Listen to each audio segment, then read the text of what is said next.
সন্তান ছেলে হোক মেয়ে হোক না কেন, এই বিষয়টা আমার দেখার দায়িত্ব না, কারণ সম্পূর্ণ সিদ্ধান্ত নিয়েছেন তিনি আমার কে। ইয়াহাবু লিমান ইয়াশাউ ইনাসা ওয়া ইয়াহাবু লিমান ইয়াশাউ যুকুর। আল্লাহ পাক যাকে চান ছেলে দেন, যাকে চান মেয়ে দেন, যাকে চান আকিমা করেন, বন্ধা করেন, যাকে চান কিচ্ছুই দেন না। কখনো মন খারাপ করা যাবে না। ইব্রাহিম আলাইহিস সালাম সন্তানের বাপ হয়েছেন যৌবন কালে না বুড়া কালে? আজ থেকে বলেন না যৌবন কালে না বুড়া কালে? জাকারিয়া আলাইহিস সালাম সন্তানের বাপ হয়েছেন যৌবন কালে না বুড়া কালে? বুড়া কালে। সন্তান আল্লাহ যখন তখন দিতে পারেন। সন্তান দেওয়া না দেওয়ার সম্পূর্ণ সিদ্ধান্ত আল্লাহর হাতে।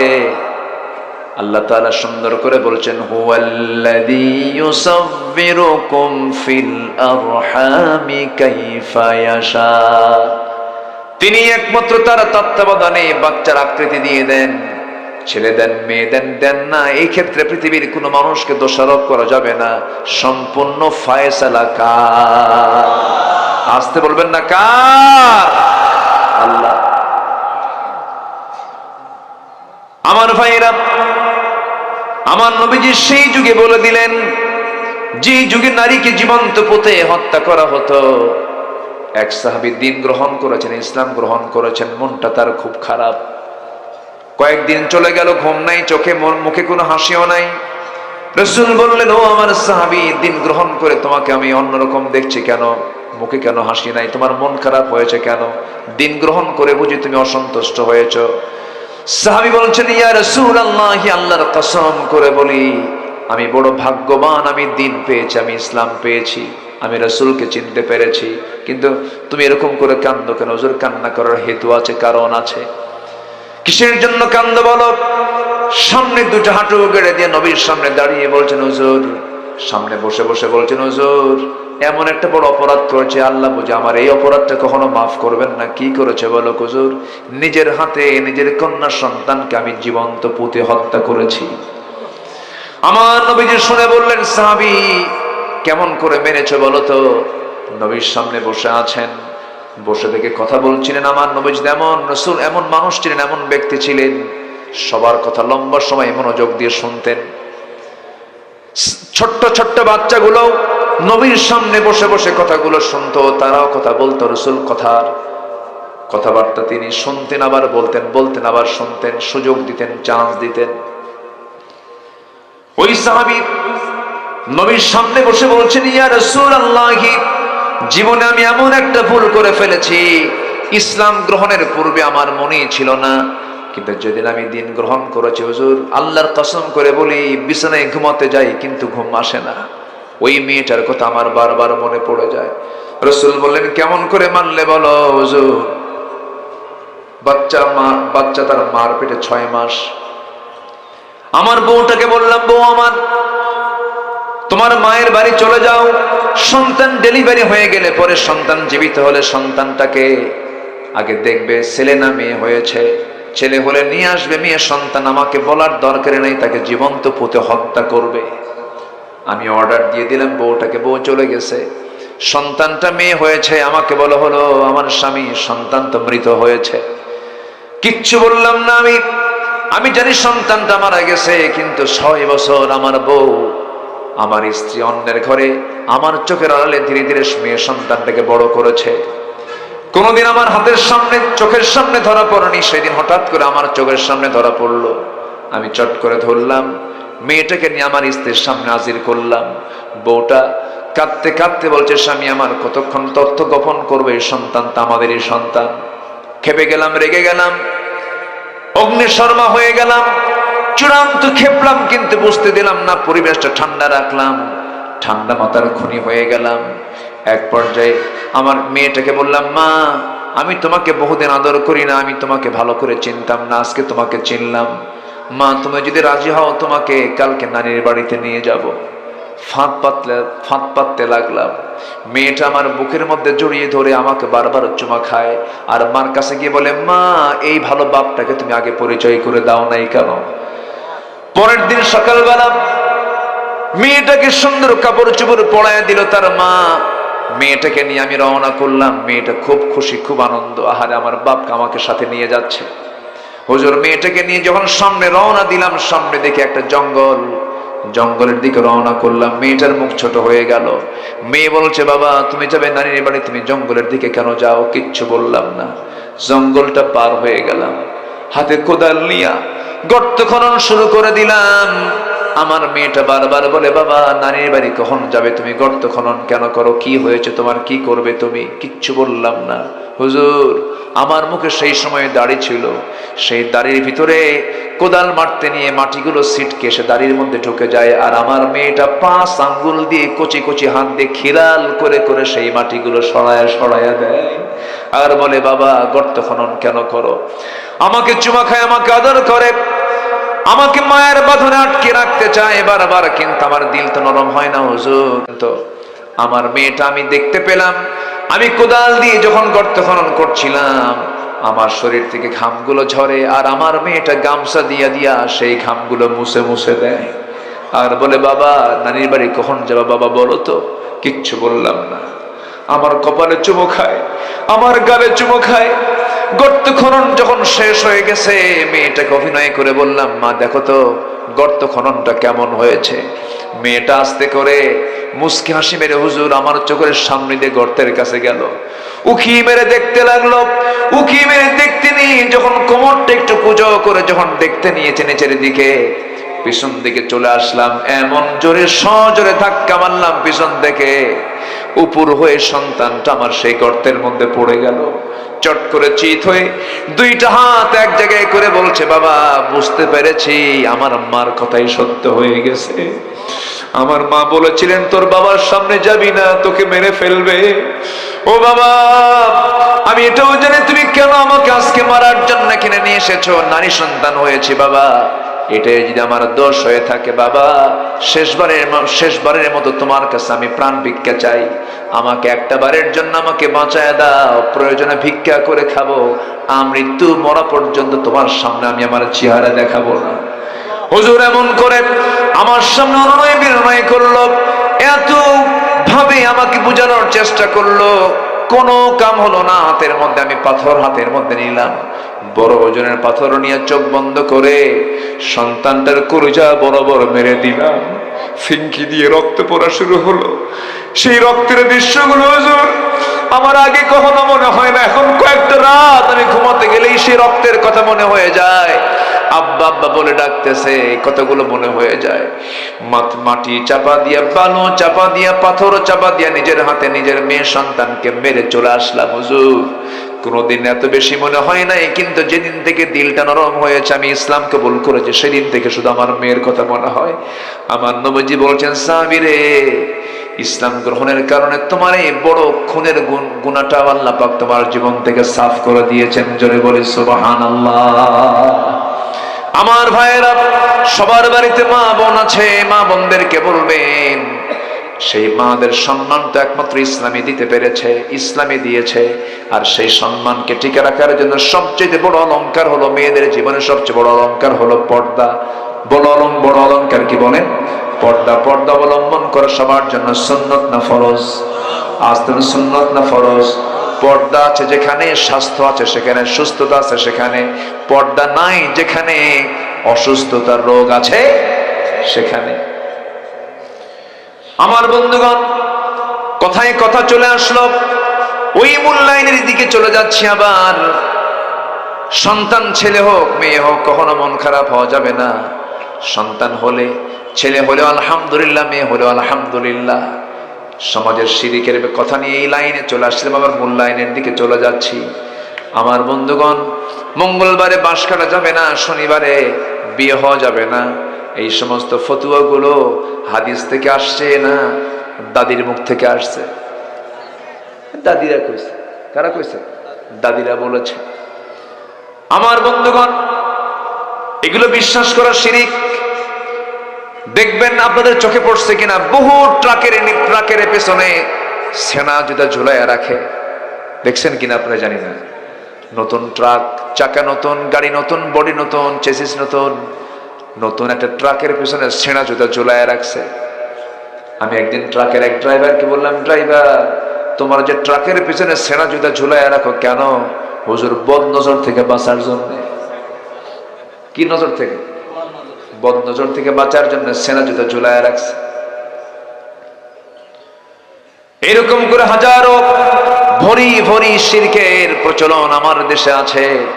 বাচ্চা হয় না, সোজা চলে যায় মাজারে, মাজারে গিয়ে সেজদা মারে আর বলে, বাবা, ও বাবা, তুমি কবরে শুয়ে আছো, আমার দিকে তাকাও, আমার বাচ্চা কাচ্চা হয় না। কবরবাসী বিপদে না দুনিয়ার লোক বিপদে? বলেন কে বেশি বিপদে বলেন তো? নাফসি নাফসি করতেছে কবরবাসী, আর সেখানে যাকে বাবা, ও বাবা।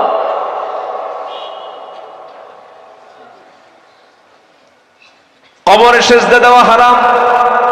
আমার দেশে এখন জরিপ করতে হবে, ওই যুবকরা যারা বৈষম্য বিরোধী, ছাত্র বৈষম্য বিরোধী আন্দোলন করেছ, এই চট্টগ্রাম অঞ্চলে প্রথম শহীদ হয়েছে এই কক্সবাজারের একজন সন্তান, শহীদ ওয়াসিম।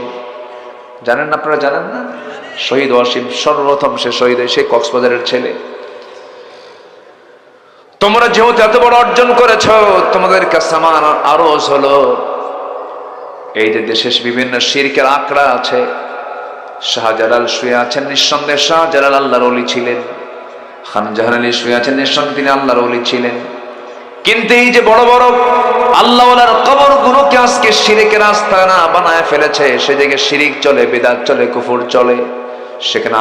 সেখানে কি বলে, কি নিয়ে যায়? আগরবাতি নিয়ে যায়, সেখানে খাবার নিয়ে যায়, সোজা বাবাকে সেজদা দিয়ে দেয়, পর্দার কোনো পরিবেশ নাই। এই সময়, এই মুহূর্তে এগুলো তালিকা করে সম্পূর্ণ শিরিক মুক্ত পরিবেশ গড়ার দরকার আছে না নাই? সতর্ক হতে হবে, শিরকের কাছে আমরা যাব না। তবে সবচেয়ে বড় শিরক হলো যে লোকটা বলবে নামাজ পড়বো আল্লাহর আইন দিয়া, রোজা রাখবো আল্লাহর কোরআন দিয়া, হজ করবো আল্লাহর কোরআন দিয়ে, সমাজ চালাবো দেশের প্রচলিত আইন দিয়ে, এবং প্রচলিত আইনকে বিশ্বাস করে যদি আল্লাহর আইনকে যদি বিশ্বাস না করে, তার ঈমান আছে না গেছে? তার ঈমান আছে না গেছে? আমরা দুনিয়ার কোন আইন মানবো না, আমরা আইন মানবো কার?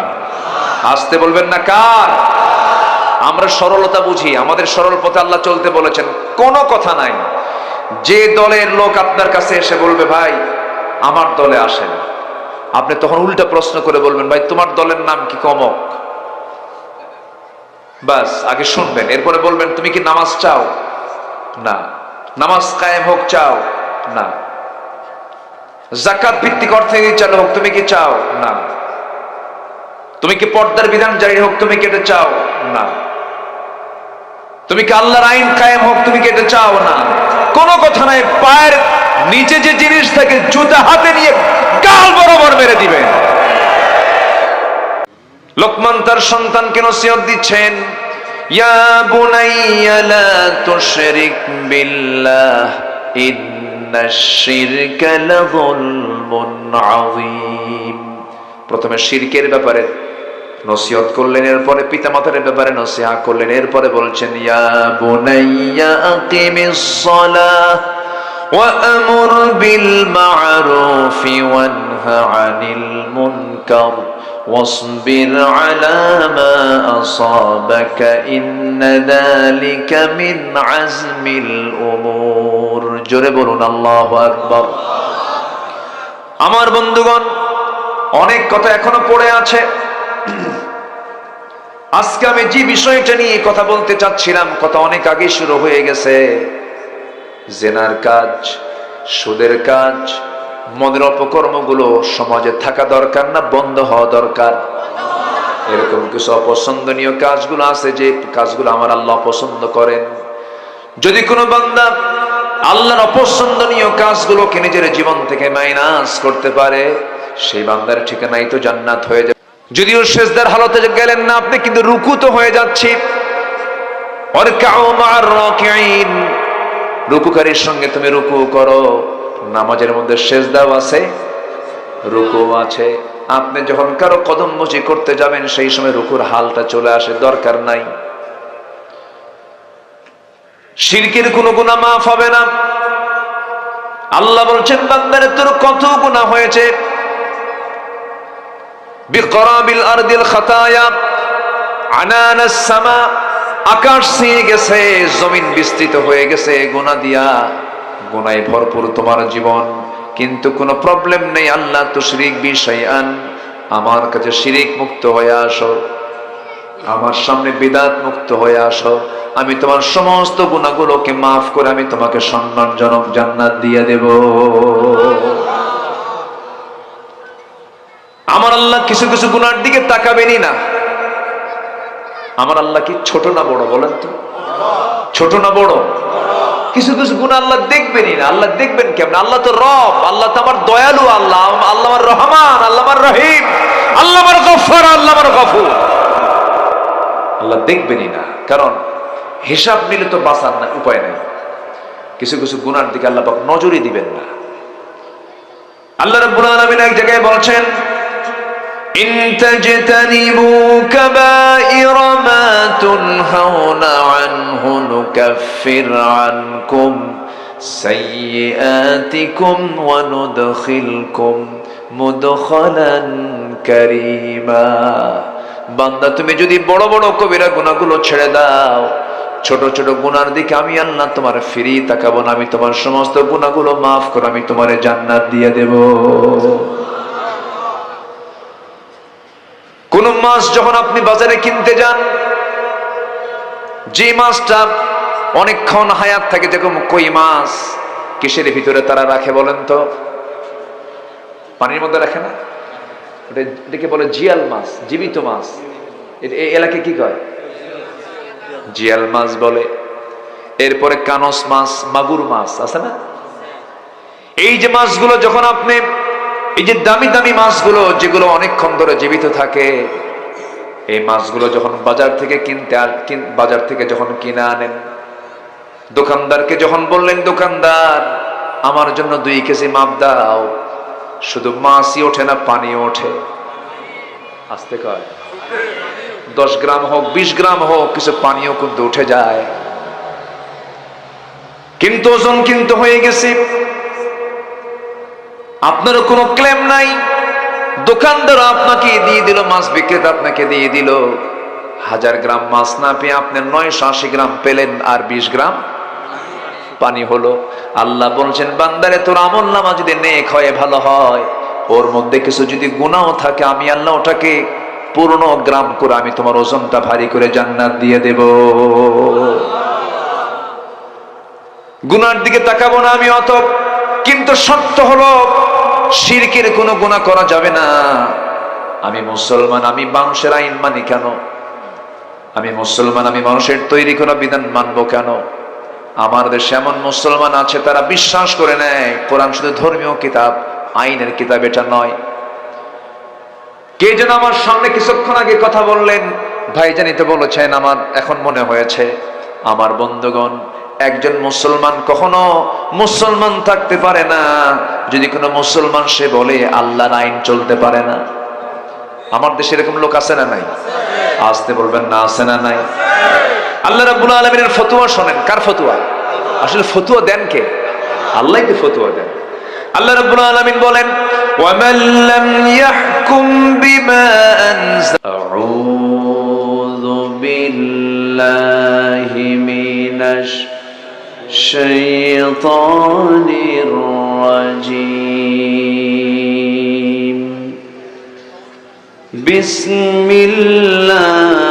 বিসমিল্লাহির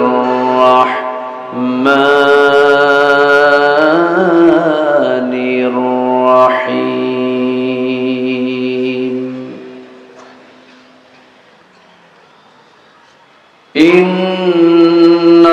ইন্নাল্লাহা লা ইয়াগফিরু আন ইউশরাকা বিহি ওয়া ইয়াগফিরু মা দুনা যালিক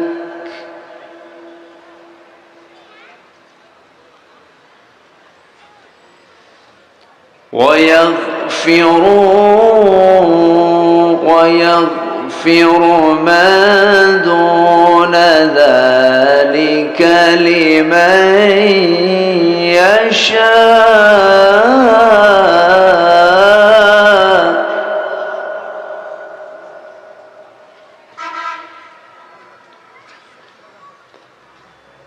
ومن يشرك بالله فقد افترى إثما عظيما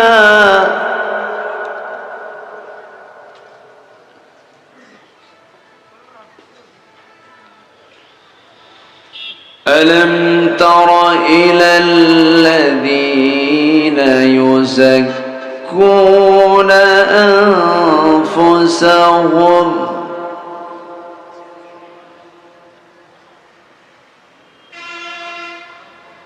بل الله يزكي من يشاء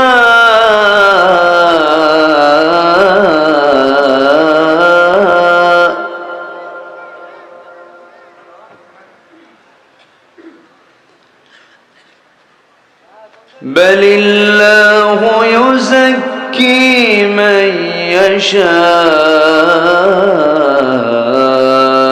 ولا يظلمون فتيلا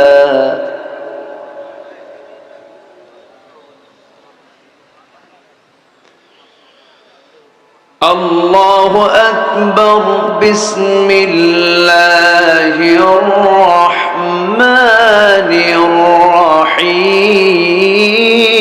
الرحيم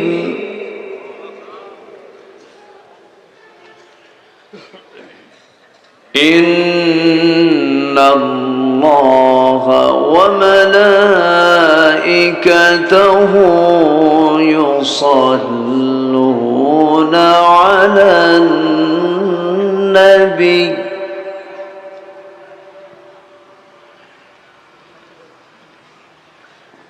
يا أيها الذين آمنوا صلوا عليه وسلموا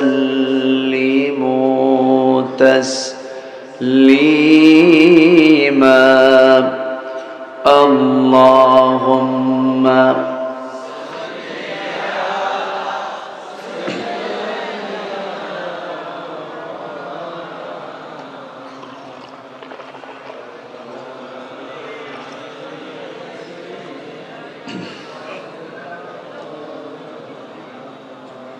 একটু মহব্বত দিয়ে নবীর প্রেমে মাতোয়ারা হয়ে জবান খুলে আওয়াজ দিয়ে সবাই বলুন আল্লাহুম্মা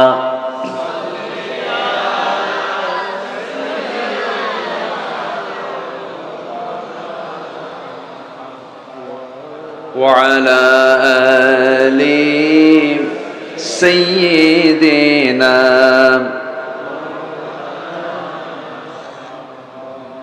সবাই বলুন বালাগাল উলা বিকামালিহি কাশাফাত তুজা বিজামালিহি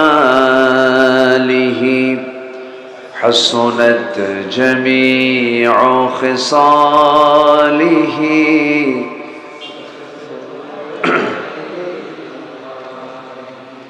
सूरत यूसुफ बिदारी हिकमत लुक़मान इमाम कारी क़ुरआन बारी ये है दिले सादिमान इमाम बलगल उला बिकमालिही कशफत तुजा बिजमालिही हसनत जमीउ खिसालिही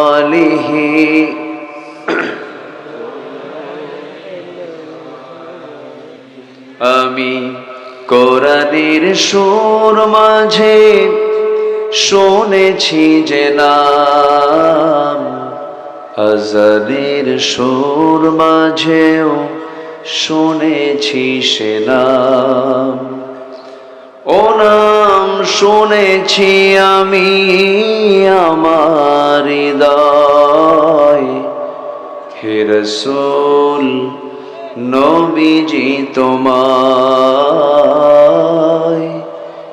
রাসূল নবীজি তোমায়। সবাই বলি সাল্লাল্লাহু আলাইহি ওয়াসাল্লাম।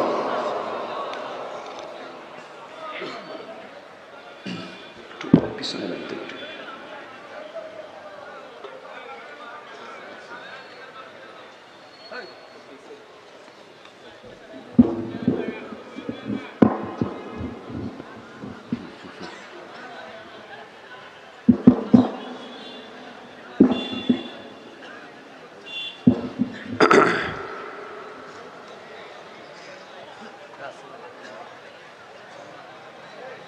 দেশের সীমান্তবর্তী জেলা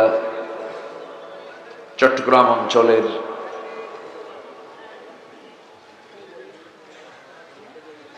সি বিচ অঞ্চল, কক্সবাজার জেলার সদর উপজেলার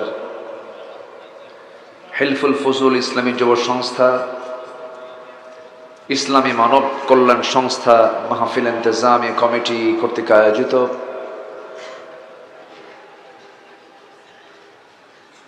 তাফসীরুল কুরআন মাহফিল 2024 আজকের এই মহৎ আয়োজনের সম্মানিত সুযোগ্য সভাপতি জনাব রফিকুল ইসলাম বাহাদুর, আজকের মাহফিলের বরেণ্য মুফাসসির উস্তাজুল আসাতিজা শাহরবিল আনওয়ারুল উলুম কামিল মাদ্রাসার সম্মানিত উপাধ্যক্ষ, ইসলামী আন্দোলনের অন্যতম সিপাহসালার জনাব মাওলানা শফিউল হক জিহাদি, উপস্থিত হাজারাত উলামায়ে কেরাম, ফদলা ইজাম, সুশীল সমাজ, জাতির শ্রেষ্ঠ সন্তান, শিক্ষক মণ্ডলী, সামনে উপস্থিত দূরে কাছের বিভিন্ন স্থান থেকে ছুটে আসার তাওহীদের পতাকাবাহী, কালেমার ঝান্ডাবাহী, দ্বীন ইসলামের নরসারদুল বীর মুজাহিদ, প্রাণ প্রিয় সম্মানিত দ্বীনী ভাইরা, আড়ালে বসে আছেন শ্রদ্ধেয়া সম্মানিতা মা বোনেরা, আলোচনার সূচনায় আনুষ্ঠানিকতার মধ্য দিয়ে আমার পক্ষ থেকে আবারও দিল খোলা সালাম, আসসালামু আলাইকুম ওয়া রাহমাতুল্লাহি ওয়া বারাকাতুহু। সবাই কেমন আছেন? আমাকে প্রশ্ন করেছেন, আমি গম আছি, বেগুন কেন আছেন? আলহামদুলিল্লাহ। আসলে মায়ের ভাষায় কথা বলার মজাই তো আলাদা। মা যে ভাষা শিখিয়েছেন, এই ভাষার কোনো বিকল্প কোনো ভাষা পৃথিবীতে আছে? মজাটাই আলাদা। আমি তো পারি না আপনাদের ভাষা, তবে গালি দিলে টের পাই। তো যাই হোক, ক্লান্ত শ্রান্ত সবারই দেহ, সারাদিন বিভিন্ন কাজে ব্যস্ত ছিলেন। ধীরে ধীরে যখন বিছানার দিকে চলে যাওয়ার কথা, ঠিক সেই মুহূর্তে আমরা বসে আছি কোরআনের টানে, জান্নাতের বাগানে। যে মনিব আমাকে আপনাকে এমন সুন্দর আয়োজনে আসার বসার তৌফিক দিলেন, সেই মহান জাল্লা শানুহুর দরবারে আমরা সবাই লাখ কোটি সুজুদ শুকর আদায় করি, মুহাব্বাতান বলে উঠছি আলহামদুলিল্লাহ। চিৎকার মেরে বলছি আল্লাহুম্মা ইন্নী আসআলুকা আল হুদা ওয়াত তুকা ওয়াল আফাফা ওয়াল গিনা। সবাই বলি আল্লাহুম্মা আইন্নি আলা যিকরিকা ওয়া শুকরিকা ওয়া হুসনি ইবাদাতিকা। আমরা আল্লাহ তাআলার শুকর আদায় করে নিলাম। সম্মানিত হাজিরিন, আমার আগে আমার পূর্বে যিনি কথা বলেছেন, অনেক বড় মাপের আলেম, হাজারো হাজারো আলেমের উস্তাদ, আমার প্রিয় ভাই মাওলানা শফিউল হক জিহাদি, তিনি তার মূল্যবান কথা অতি অল্প সময়ে তিনি উপস্থাপন করেছেন। আমি শেষ ক্লাসে এসে কিছু ভাঙ্গাচোরা কিছু কথা বলতে চাচ্ছি। আমাকে শেষ পর্যন্ত থেকে সহযোগিতা করতে রাজি আছেন তো সবাই? জোরে বলি ইনশাআল্লাহ। আমি যে পার্শ্বে বসেছি এখানে আলোচনায়, ঠিক এর বিপরীত পার্শ্বে কক্সবাজার গভর্নমেন্ট কলেজ মাঠে আমি প্রথম 2003 সালে আসি। 2003 সাল, তাহলে আজকে থেকে আরো কত 21 বছর আগের কথা এসেছিলাম। তার আগেও কোথায় যেন এসেছিলাম মাহফিলে। যাই হোক, আল্লাহর মেহেরবানি যে আল্লাহ তাআলা আমাদেরকে 21 বছরের ভিতরে 16 বছর জগদ্দল পাথরে চাপা ছিলাম। সেই পাথর চাপা থেকে, সেই পাথর থেকে, জগদ্দল পাথর থেকে আমরা এখন মুক্ত হতে পেরেছি। বলি আলহামদুলিল্লাহ। এই মাহফিলগুলো সেই ষড়যন্ত্রের শিকার ছিল। কমিটিগুলো মাহফিল করতে পারেনি। কমিটির সারাটা দিন থানার কাছে গিয়ে ধর্ণা দিতে হয়েছে। ওসিকে বলতে হয়েছে, স্যার আমাদের মাহফিলের পারমিশন লাগবে। ওসি বলতেন আমি পারবো না, ডিসি অফিসে যান, এসপির পারমিশন নেন। এরকম করতে করতে কমিটির জুতার তলা ক্ষয় হয়ে যেত, তবুও মাহফিলের অনুমতি মিলত না। আল্লাহ তাআলা কি পরিবেশ দিলেন, সম্পূর্ণ উল্টা হয়ে গেছে। এখন থানায় উল্টা ফোন দিয়ে বলে কিছু লাগবে কি? কথা বোঝেন নাই? সম্মানিত ভাইয়েরা, এই যে পরিবেশ আমরা ফেরত পেয়েছি, এই পরিবেশটা যে আমরা ফিরে পেয়েছি, এটা সম্পূর্ণ অবদানটা কার? আসতে বলবেন না কার? এই অবদান কে? কার? কার বলেন? সম্পূর্ণ চেঞ্জ করে দিয়েছেন তিনি। আমার কে? তার কি কোনো কিছু করতে সময় লাগে? আল্লাহ রাব্বুল আলামিন বলেন, ইন্নামা আমরুহু ইযা আরাদা শাইআন আন ইয়াকুলা লাহু কুন ফায়াকুন।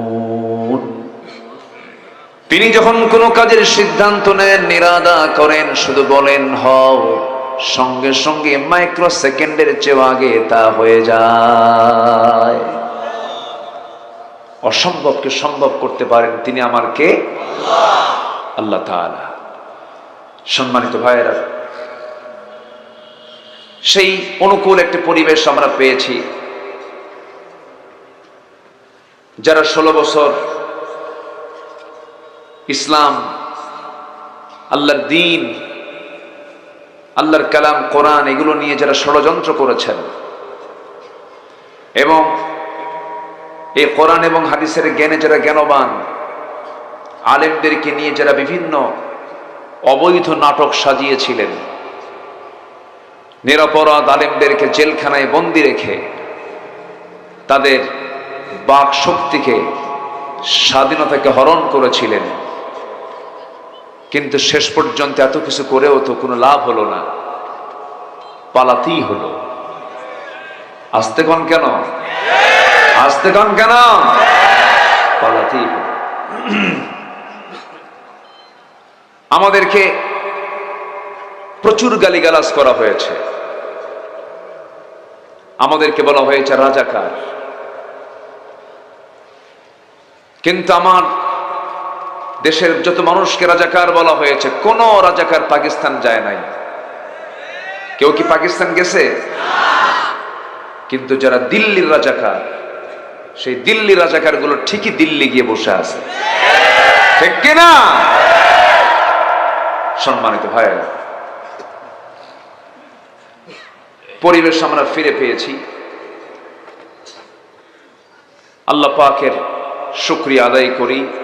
তবে আসল পরিবেশ এখনো পেতে অনেক পথ বাকি আছে। এখনো মদের দোকান আছে, জেনার লাইসেন্স আছে, সুদের কারবার আছে। এগুলো একটাও কিন্তু বন্ধ হয়নি। এগুলো সব কি? হালাল না হারাম? হালাল না হারাম? মদ হারাম করেছেন কে? সুদ হারাম করেছেন কে? জেনা হারাম করেছেন কে? আমি আপনি হালাল করার কে? কিন্তু দুঃখজনক হলো সত্য, আমার দেশে লাইসেন্স দেওয়া মানে কি বলেন? বৈধতা, তাই না? লাইসেন্স দিয়েছে মদের, লাইসেন্স দিয়েছে হলো জেনার, বেশ্যাবৃত্তির লাইসেন্স দেওয়া আছে। তো এগুলো আল্লাহ পাক হারাম করেছেন, নিষিদ্ধ করেছেন। আমরা আমার দেশে লক্ষ্য করে দেখছি এগুলো আমার দেশে কি অবৈধ না বৈধ বলেন? আমার দেশে এখন কি অবস্থায় আছে বলেন? অবৈধ না বৈধ? বৈধ। আপনি মদের দোকানের শাটার গিয়ে বন্ধ করবেন? পারবেন না। মদের দোকানদার বলবে এই যে আমার লাইসেন্স, আমি লাইসেন্স নিয়ে দোকানে বসেছি। আপনার বন্ধ করার কোনো অধিকার গভর্নমেন্ট রাখেনি। তবে আমরা নতুন একটি বাংলাদেশ গড়তে চাই, নতুনভাবে দেশকে আমরা সাজাতে চাই। সাজানোর জন্য আমরা আর ভুল পথে, ভ্রান্ত পথে আর এগোবো না। আমরা এগিয়ে যাব হলো সেই পথে যে পথ দেখিয়েছেন তিনি কে? আসতে বলবেন না, তিনি কে? আল্লাহ রাব্বুল আলামিন বলেন সেটা কোন পথ? সিরাতাল্লাযীনা আন'আমতা আলাইহিম গায়রিল মাগদুবি আলাইহিম ওয়ালাদ-দাল্লিন। এরপরে আরো জোরে, আরো জোরে। আমাদের পথ হলো সিরাতুল মুস্তাকিম। সিরাতুল মুস্তাকিমের পথে যদি আপনাকে কেউ দাওয়াত দেয়, আপনি মানা করতে পারবেন না। আপনাকে তার দাওয়াতকে সাদরে গ্রহণ করে নিতে হবে। কিন্তু সিরাতুল মুস্তাকিমের বাইরে অনিসলামী দলের দাওয়াত আমার দেশে আছে না নাই বলেন তো? আচ্ছা, অনিসলামী দলেও আমাদেরকে দাওয়াত দেয়। দেখেছি সব 53 বছর 54 বছর আমার দেশকে যারা শাসন করেছেন, 25 বছর 16 বছর 9 বছর কেয়ারটেকার গভর্নমেন্টের কয়েক বছর, সব তো দেখলাম আমরা। মিনিমাম একটা বিল পর্যন্ত তারা সংসদে পাশ করতে পারেন নাই, যেটা মিনিমাম দিক। জাহান্নাম থেকে বাঁচার জন্য 1 নাম্বার যে বিষয় সেটা হচ্ছে নামাজ। সে নামাজের বিলটাও তারা পার্লামেন্টে উত্থাপন করেননি, পাশ করতে পারেননি। অতএব আমরা সব কিছু দেখা শেষ করে দিয়েছি। আর আমরা পুনরাবৃত্তি আমরা দেখতে চাই না। অসৎ নেতৃত্বের মুখে আমরা থুতু মারি। যাদের নামাজ নাই, যাদের রোজা নাই, যাদের দিন নাই, যাদের পরকাল নাই, যুবকরা যে নেতা তোমার হাতে মদের বোতল তুলে দেয়, নারী তুলে দেয়, জেনার উপকরণ তুলে দেয়, ওই সমস্ত নেতৃত্বের মুখে তোমরা জুতা মেরে দাও।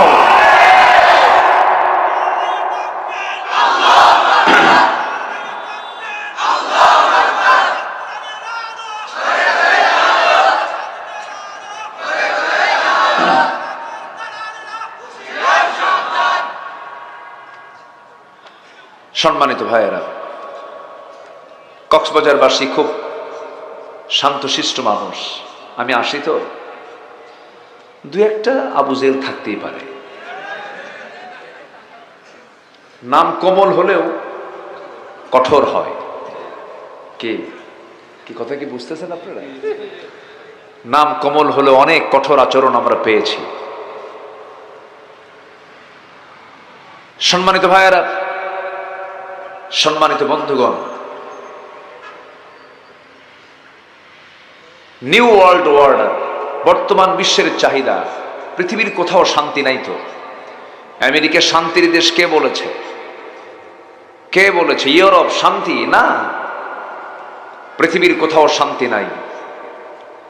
শান্তি যদি খুঁজতেই হয়, শান্তির জায়গা একটাই, সেটা হলো কি বলেন? আরো জোরে বলেন, কি কি বলেন? এই কোরআন আছে বলেই আমরা সত্যকে এখনো খুঁজে বেড়াই। খুঁজে বেড়ানোর জায়গা সত্যকে কোন কিতাব বলেন তো? কোরআন। এই কোরআন যার যত দখলে থাকবে, তার কাছে আখিরাত তত ক্লিয়ার হয়ে যাবে। এই জন্য সব জ্ঞান হাসিল করার আগে আগে যে জ্ঞানটা শিখতে হবে, যে জ্ঞানটা হাসিল করা দরকার, সেটা কিসের জ্ঞান বলুন তো? কোরআন। ১৫০০ বছর আগে নাজিল হলেও আজকে কোরআনকে পুরাতন মনে হয় না, এটাকে চির নতুনই মনে হয়। কিয়ামত পর্যন্ত কোরআন কখনো পুরাতন হবে না, চির নতুনত্ব নিয়ে থাকবে। জোরে বলি আল্লাহু আকবার। কত তথ্য কোরআন দিয়েছে। সম্মানিত ভাইয়েরা, কোরআন শুধু ধর্মের কথা বলে না, কোরআন শুধু নামাজের কথা বলে না, সব বলে। আপনি রাষ্ট্র চালাবেন কেমনে, আপনি পরিবার চালাবেন কেমনে, আপনি সমাজ চালাবেন কেমনে, আপনি একটা গবেষণাগার চালাবেন কেমনে, আপনি আইন চালাবেন কেমনে, আপনি আদালত চালাবেন কেমনে, এমন কোন দিক এবং বিভাগ নাই যা এর মধ্যে বাদ পড়েছে। আল্লাহু আকবার বলে সব কিছু বলে দিয়েছে। আমরা আকাশে মেঘ দেখি, মেঘ আসলে আমরা ভাবি কি হবে? বৃষ্টি হবে। তাহলে মেঘ দেখা মানে কিসের লক্ষণ? বৃষ্টির লক্ষণ। এক সময় মানুষের কাছে বৃষ্টির প্রক্রিয়া ছিল একটা গভীর রহস্য। কিভাবে বৃষ্টি হয়, প্রকৃতিতে কি এমন ঘটে যা বৃষ্টির আভাস দেয়? আমরা এটা এক সময় শতাব্দীর পর শতাব্দী মানুষ এই চিন্তা করে আসছে। অবশেষে এই 19 এবং 20-এর শতকে এসে স্টাডি করে চমৎকার কিছু রহস্য উদ্ঘাটন করেছে হলো বিজ্ঞান। আজকে বিজ্ঞান বৃষ্টির পূর্বাভাসের জন্য আবহাওয়া পর্যবেক্ষণ কেন্দ্র থেকে মেইন ওয়েদার সেন্টার, ইয়ার মুভমেন্ট ইনফরমেশন, ক্লাউড ফরমেশন সহ গুরুত্বপূর্ণ সব তথ্যগুলো পাঠিয়ে দেয়। এসব তথ্য দ্বারা আবার ডপলার রেডার, স্যাটেলাইট ইমেজিং এর মাধ্যমে এটাকে ডিসকাস করে, বিশ্লেষণ করে। মানুষ জানতো না যে বৃষ্টি কেমনে আসে, বৃষ্টিটা মেঘ হলো, মেঘটা কোথা থেকে আসলো, শুধু গবেষণায় চালিয়েছে। আবহাওয়া বিজ্ঞান আজ গবেষণা করে নিশ্চিত করেছে বৃষ্টির জন্য প্রথমে বায়ুর প্রবাহ। কিসের প্রবাহ বলেন তো? বায়ুর একটা প্রবাহ লাগে, এরপর মেঘের স্তূপীকরণ, এবং সেই স্তূপীকরণ, সেই ঘনীভবন থেকেই বৃষ্টির মূল রহস্য উদ্ঘাটিত হয়েছে। এটা বিজ্ঞান প্রমাণ করেছে। কিন্তু বিস্ময়কর বিষয় হলো, এই জটিল প্রক্রিয়া বিজ্ঞান বহু শতাব্দী স্টাডি করে এই 19-20 শতকে সেটাকে প্রমাণ করেছে। অথচ 1500 বছর আগে বায়ুর যে একটা প্রভাব আছে বৃষ্টির সাথে, আল্লাহ তাআলা 1500 বছর আগে রাসূলকে তা জানিয়ে দিয়েছেন। জোরে বলি সুবহানাল্লাহ। কোরআন কি কিতাব দেখেন। এই মেটেরোলজিক্যাল সায়েন্স এবং কোরআন কেমনে আজ থেকে 1500 বছর আগের একটা মানুষের পক্ষে এই তথ্য দেওয়া সম্ভব বলেন? কেমনে সম্ভব? আল্লাহ রাব্বুল আলামিন সূরা রুমের ভিতরে সুন্দর করে তা বলছেন।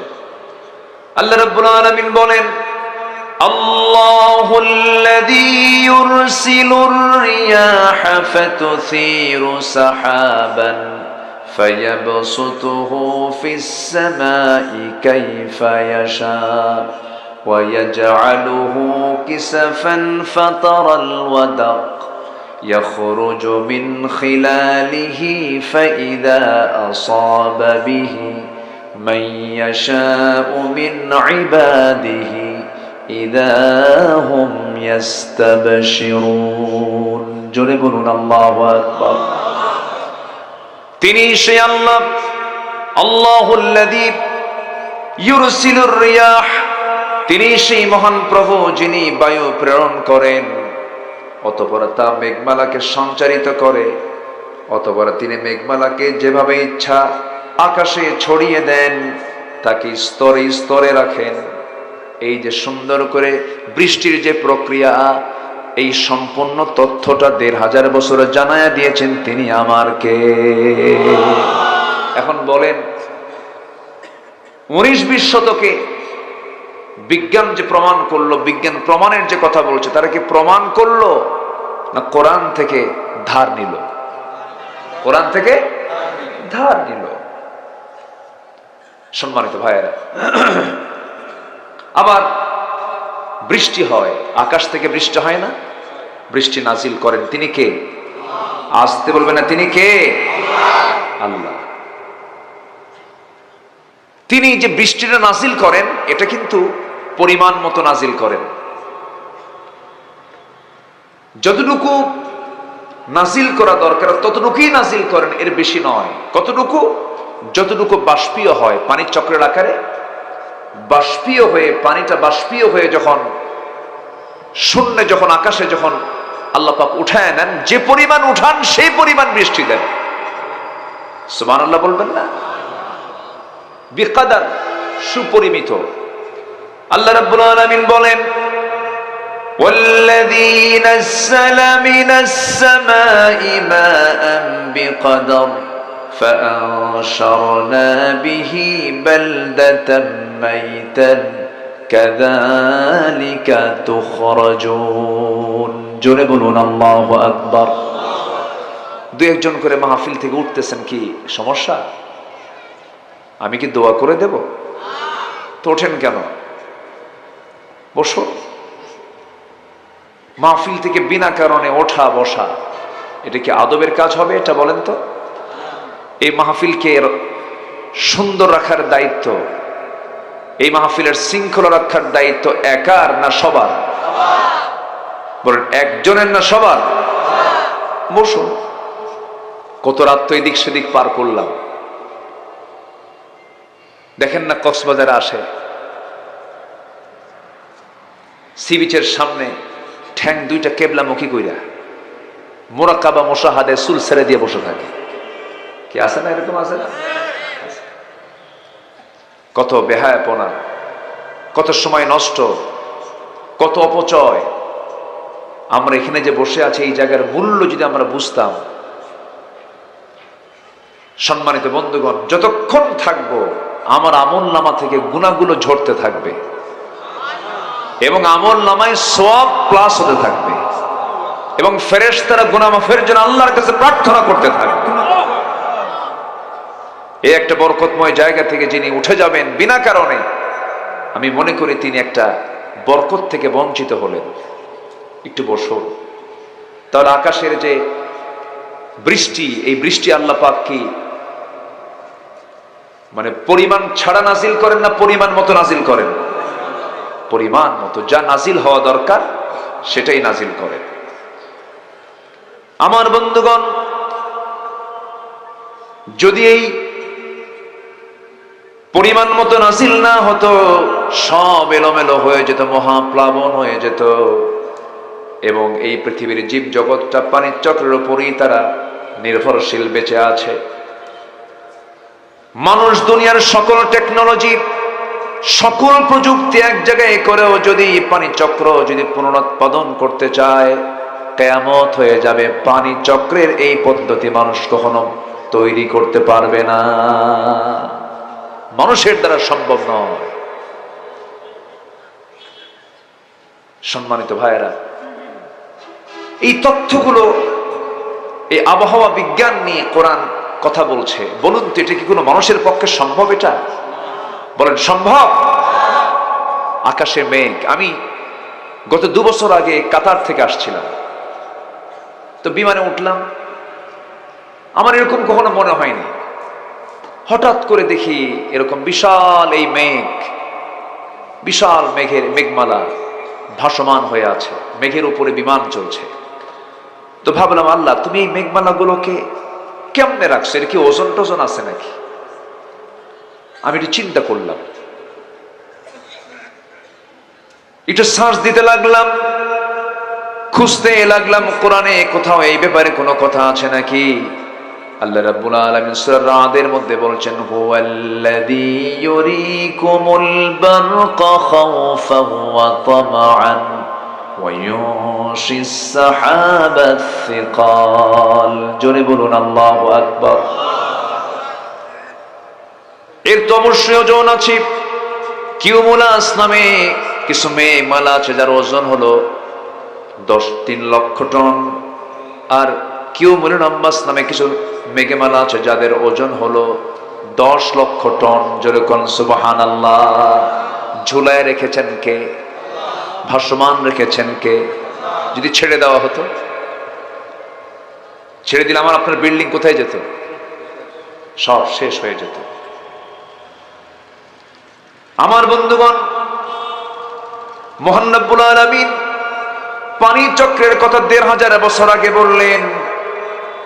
আজকের আধুনিক বিজ্ঞান গবেষণা করে দেখেছে প্রতি সেকেন্ডে ভূপৃষ্ঠ থেকে প্রায় 16 মিলিয়ন টন পানি বাষ্প হয়ে উপরে ওঠে। প্রতি সেকেন্ডে 16 মিলিয়ন টন। আল্লাহু আকবার বলুন। প্রতি সেকেন্ডে কত মিলিয়ন টন? 16 মিলিয়ন টন পানি বাষ্পীয় হয়ে উপরে ওঠে প্রতি সেকেন্ডে। এটাকে যদি আপনারা যোগ করে যদি একটা বছর যদি চিন্তা করে দেখেন, এক বছরে এর পরিমাণটা দাঁড়ায় হলো 513 ট্রিলিয়ন টন পানি আল্লাহ রাব্বুল আলামিন বাষ্পীয় আকারে আকাশে উঠায় নেন। জোরে বলে সুবহানাল্লাহ।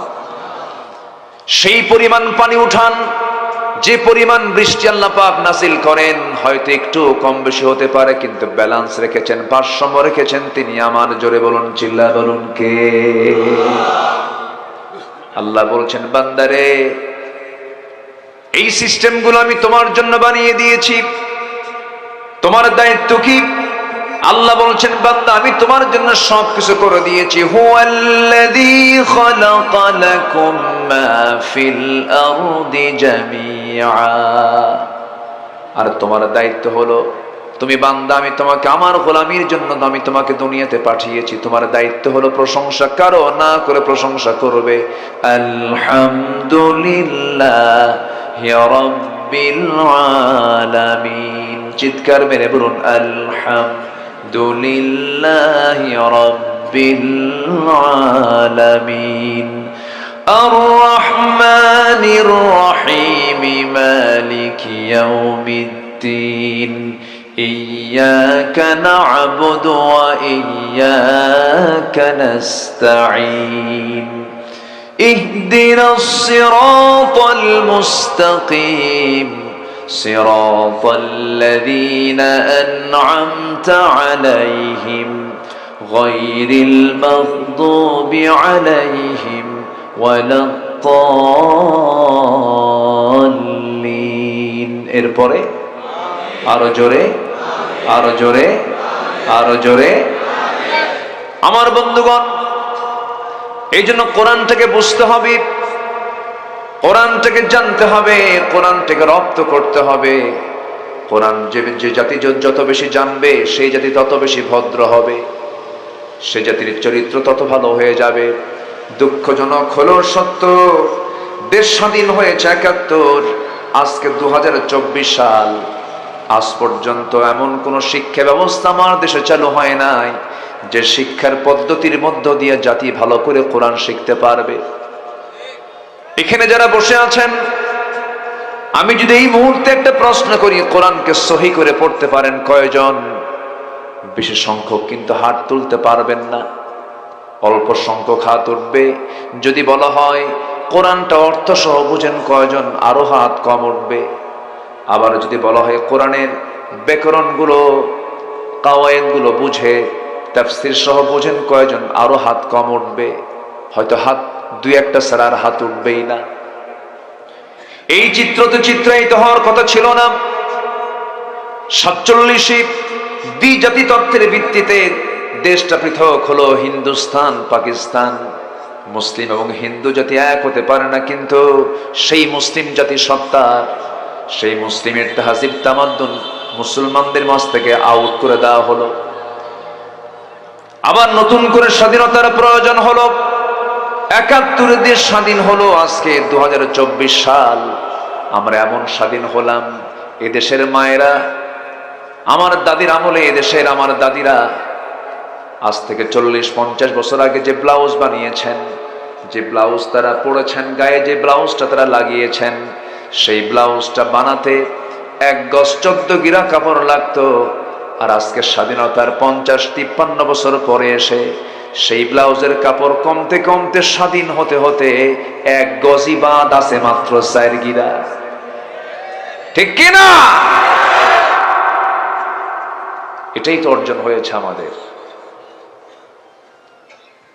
এমন নেতা পেয়েছিলাম বিগত 16 বছর, মাঝে মাঝে ফতুয়া দিত, আগামীকালকে ঈদুল আজহার জানাজা নামাজ। কি বোঝেন না? বোঝেন না? কি ফতুয়া দিয়েছে! বাচ্চা একখান হয়েছে 70 বছর, এক মন্ত্রীর, কুমিল্লা। তো বাচ্চাটা কোলে নিয়ে দোয়া করতেছে, লা ইলাহা ইল্লা আনতা সুবহানাকা ইন্নী কুনতু মিনাজ জালিমিন।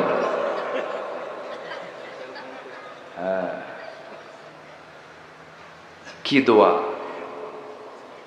এরা আবার আলেমদের দোষ ধরে। হ্যাঁ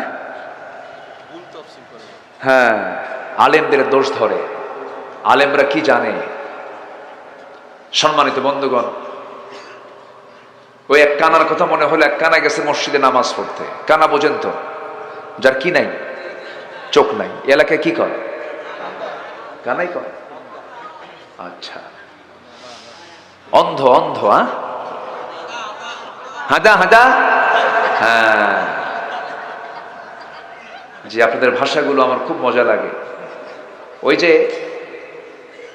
গাছ যেন ছাগলে না খায়, গাছ যেন সল না খায়, সল। হ্যাঁ, ছাগল যেন না খায় সেজন্য বেড়া দেয়। যে বেড়া ফুটা ফুটা থাকে ওটাকে বলে টিয়ারা। টিয়ারা কি ভাষা! জটিল একটা পৃথক ভাষার মালিক আপনারা। আপনারা 2 ভাষার মালিক, আলহামদুলিল্লাহ বলেন। একটা বাংলা আর একটা সাতগাইয়া, আঞ্চলিক ভাষা। তো কানা, এক কানা গেছে মসজিদে নামাজ পড়তে। তো মাগরিবের আজান হয় নাই, ইমাম সাহেবের সঙ্গে কথা বলতেছে। কথা বলতে বলতে হঠাৎ করে তর্ক বিতর্ক লাগছে।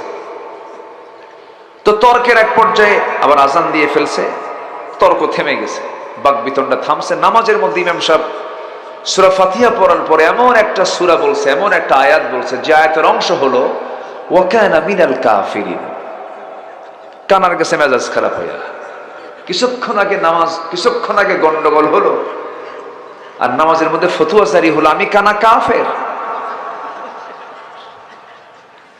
নামাজের মধ্যে উল্টা লোকমা। সেই দিন কিছু বলেনি, পরের দিন আবার আসছে নামাজে, রাগে গোসায় ফেটে পড়ছে। পরের দিন আবার আসছে। ইমামদের তো আবার মহব্বতের কিছু সূরা থাকে, পছন্দের সূরা থাকে।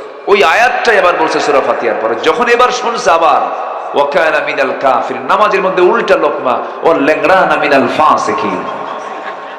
মানে ওই ইমাম সাহেবের একটা পা হলো খাটো, ন্যাংড়া সাইজের। ওরা কোরআন বুঝে হলো ওই কানার মতো। ঠিক কিনা? কোরআন যদি বুঝতো, বিগত 16 বছর অসংখ্য আলেমকে তারা জেলখানায় পচিয়ে রাখতে পারত না। অনেক অত্যাচার করেছে। আমরা একটু বলতে পারবো না? আমাদের বলার একটু প্রয়োজন আছে না নাই? আছে না নাই? আচ্ছা, সম্মানিত ভাইয়েরা, সম্মানিত বন্ধুগণ,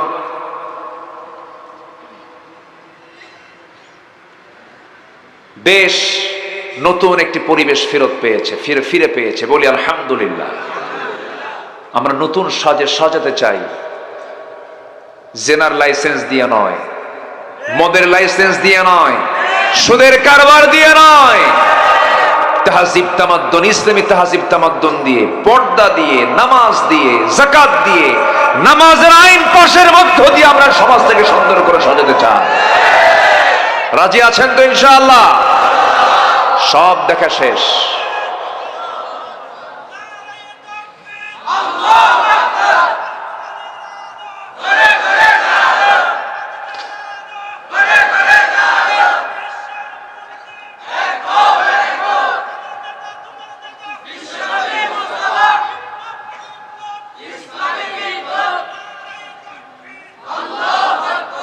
এই 16 বছর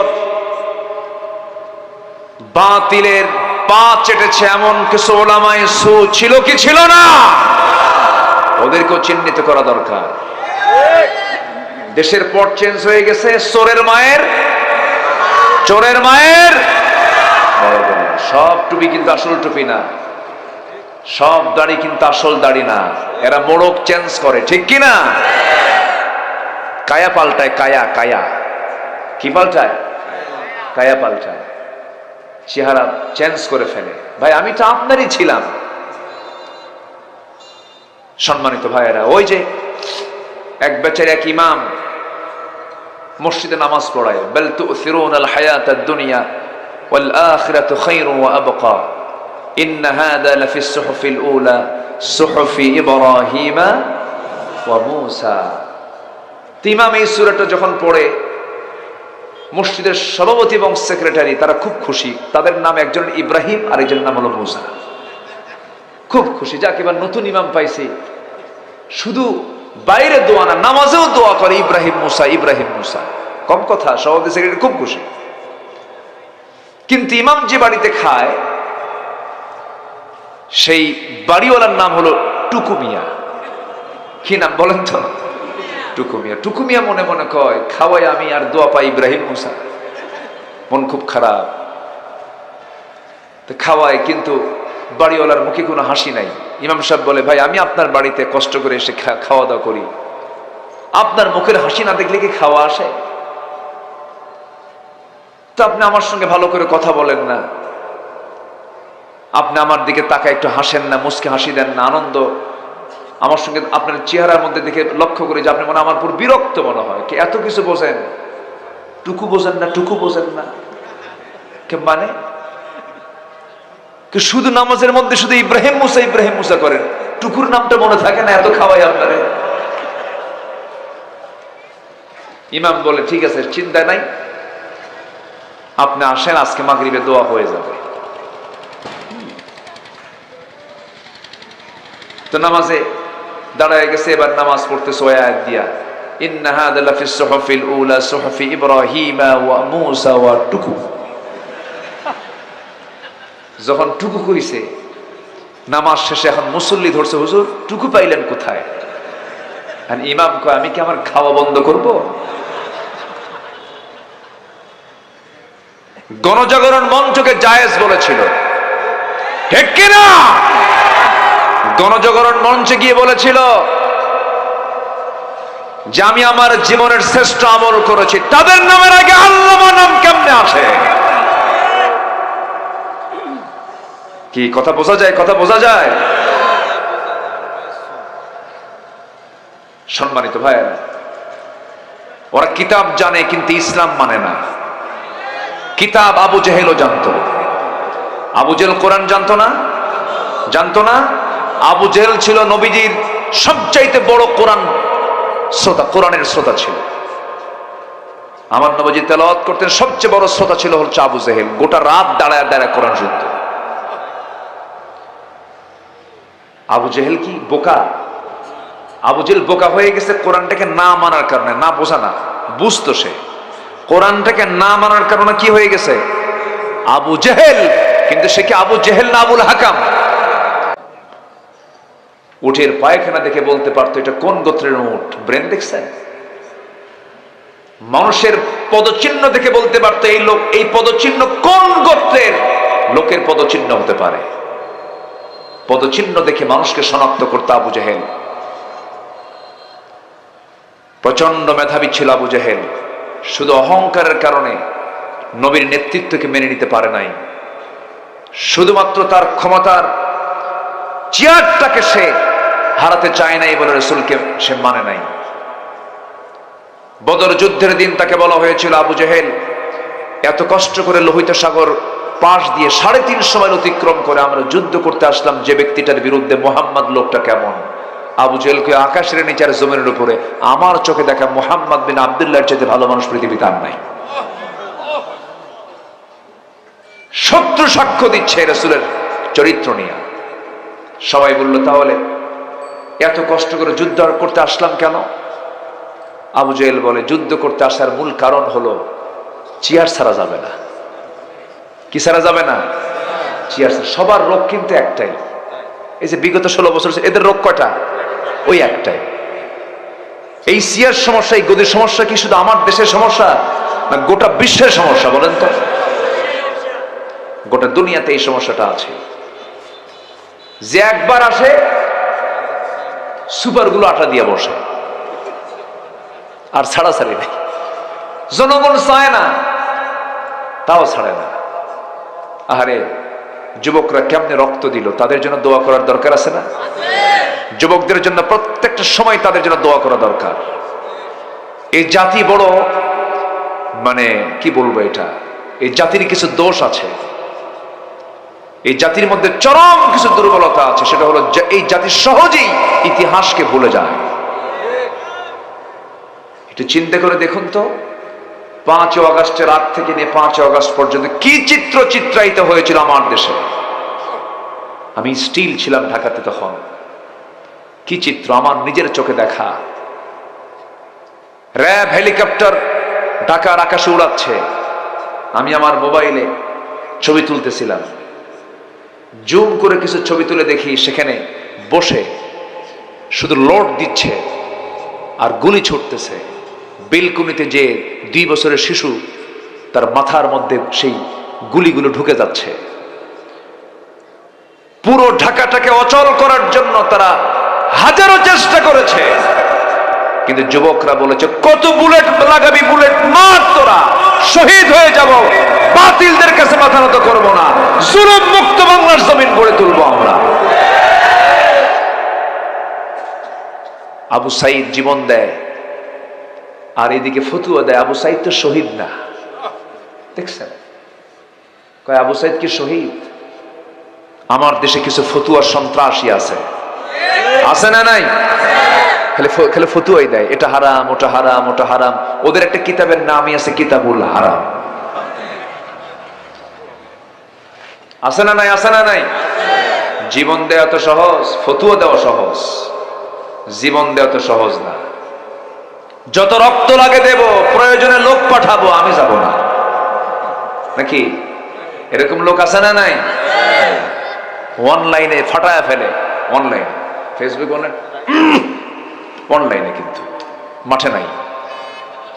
কি আছে না? এরকম আছে না? এরকম আছে না? অনলাইনের নেতা দরকার না, মাঠের নেতা দরকার। মাঠের নেতা দরকার, ডিজিটাল নেতা হয়ে লাভ নাই। আল্লামা সাইদি 2009 সালে তার জীবনের শেষ হজ করেছেন। আমিও গিয়েছিলাম সে বছর, আমার জীবনের প্রথম হজ একসাথে, আরাফা, মিনা, মুজদালিফা। হুজুরকে প্রশ্ন করা হলো, হুজুর এটা প্রস্তাব কি, দেশে যাবেন না কেন? মামলা হচ্ছে, ট্রাইব্যুনাল গঠন হচ্ছে, ফাঁসি দিতে পারে, সাজা দিতে পারে, মেরেও ফেলতে পারে, যাওয়ার দরকার নাই। মুস্কি হাসি মেরে বললেন, সাইদি কি পালিয়ে থাকা মানুষ? আল্লাহু আকবার বলবেন না? সাইদি পালিয়ে থাকা মানুষ নয়, সাইদি জনগণের সাইদি। কোরআনের ময়দানে কথা বলবো, যদি কথা বলতে না দেয় তাও সমস্যা নাই। আমার দেশের জনগণ মানবতার জীবন যাপন করবে, আর সাইদি বাইরে পালায়া থাকবে, এই চরিত্র রাসূল শেখান নাই। আমি যাব। ফিরে এসেছেন। আলেমরা পালায়, আলেমরা পালায়। যারা পালায় তারাই হলো দেশের শত্রু, ঠিক কিনা? আকলমন্দ ইশারা বাশাদ। সচেতন ব্যক্তির জন্য ইঙ্গিতগুলোই যথেষ্ট, বুঝে নেন। ওরা চেয়েছিল ইসলামকে নিশ্চিহ্ন করার জন্য। 5 অগস্টের 5 থেকে 6 দিন আগে এই দেশে শতাধিক দল আছে, কোন দলকে নিষিদ্ধ না করে মাত্র একটা দলকে নিষিদ্ধ করেছিল। ওরা ভেবেছিল এটাই আমাদের শত্রু, কিন্তু ওটা নির্দিষ্ট কোন দল নয়। ওরা চেয়েছিল ইসলামকে নিষিদ্ধ করতে। ইসলাম নিষিদ্ধ করতে গিয়ে তারা নিষিদ্ধ হয়ে গেছে।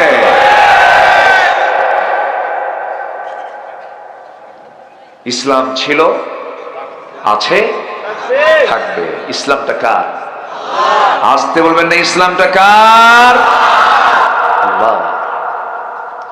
কষ্ট পাচ্ছেন নাকি? আলোচনা চালাই। কতক্ষণ ওনারা কতক্ষণ থাকিবান?